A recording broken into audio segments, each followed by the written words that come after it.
Alhamdulillahilladzi arsala rasulahu bil huda wa dinil haq liyudhhirahu 'ala dini kulli walau karihal kafirun. Asyhadu an la ilaha illallah wa asyhadu anna Muhammadar Rasulullah, amma ba'du. Ikhwati iman rahimakumullah, lantunan syukur hanya patut kita tujukan ke hadirat Allah atas segala karunia nikmat yang selalu tercurah kepada kita hingga detik ini kita masih bisa melaksanakan segala aktivitas dan taklif yang disyariatkan. Ikhwati iman rahimakumullah, di kesempatan kali ini insyaallah kita akan kembali melanjutkan kajian hadis yang terdapat dalam kitab Riyadhus Shalihin karya Imam An-Nawawi. Di kesempatan kali ini insyaallah kita akan melanjutkan hadis yang kedua dalam bab al-ikhlas wa ihdharun niyah fi jami'il a'mal wal aqwal al-bariza wal khafiyah. Dalam hadis yang kedua di sini dicatatkan bahwa Rasulullah Shallallahu Alaihi Wasallam bersabda, "Yagdu jaisul Ka'bah, fa iza kanu bi baida'a minal ardi, yakhsafu bi awwalihim wa akhirihim." Satu pasukan menyerang Ka'bah, maka ketika mereka berada di padang pasir, yakhsafu bi awwalihim wa akhirihim, maka Allah membenamkan orang-orang yang pertama mereka sampai dengan yang akhir di antara mereka.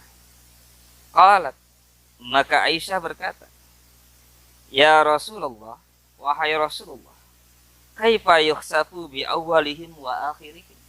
Bagaimana bisa Allah menyapu orang-orang di antara mereka yang pertama sampai dengan yang akhir? Wa fihim aswaquhum wa man laisa minhum. Padahal di antara mereka ada orang-orang yang sedang berada di pasar dan orang-orang yang bukan dari kelompok atau golongan mereka.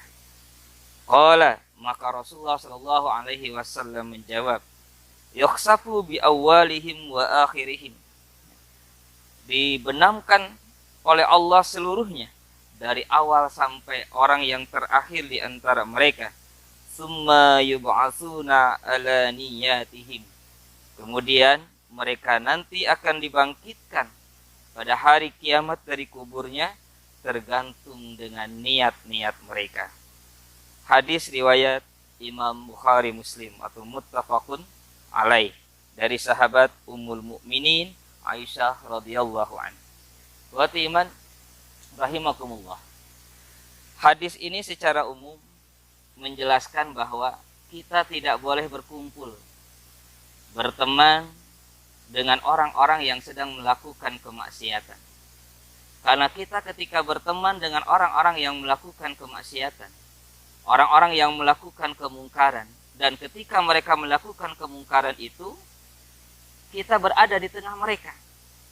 Nah, maka ketika Allah datangkan azab, maka azab itu akan menyapu kepada semuanya. Apakah yang sedang melakukan kemaksiatan tadi atau yang tidak sedang melakukan kemaksiatan tersebut. Karena apa? Ketika kita berada di tengah orang-orang yang sedang melakukan kemungkaran tersebut, lalu kita tidak melakukan kemungkaran, namun kita berada di antara mereka, ketika datang azab, Allah tidak akan memilih. Tapi nanti ketika pada hari kiamat dibangkitkan orang-orang tadi, dan kita juga mungkin akan dibangkitkan nanti pada hari kiamat bersama orang-orang yang sedang melakukan kemungkaran yang tadi sudah Allah benamkan, maka itu dibangkitkannya akan sesuai dengan niatnya. Allah akan baru memilih pada hari kiamat tersebut mana mereka yang melakukan kemungkaran dan mana mereka yang tidak akan melakukan kemungkaran. Ini juga menjadi satu pelajaran buat kita bahwa seharusnya ketika kita melihat kemungkaran, ketika kita melihat kemaksiatan yang di situ ada kita di antara orang-orang tersebut, maka lakukanlah pencegahannya.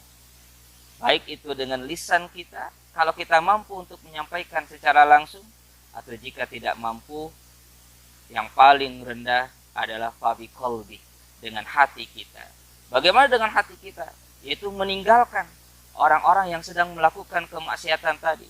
Jauhi mereka yang sedang melakukan kemungkaran, agar ketika azab Allah datang, kita tidak sedang bersama mereka.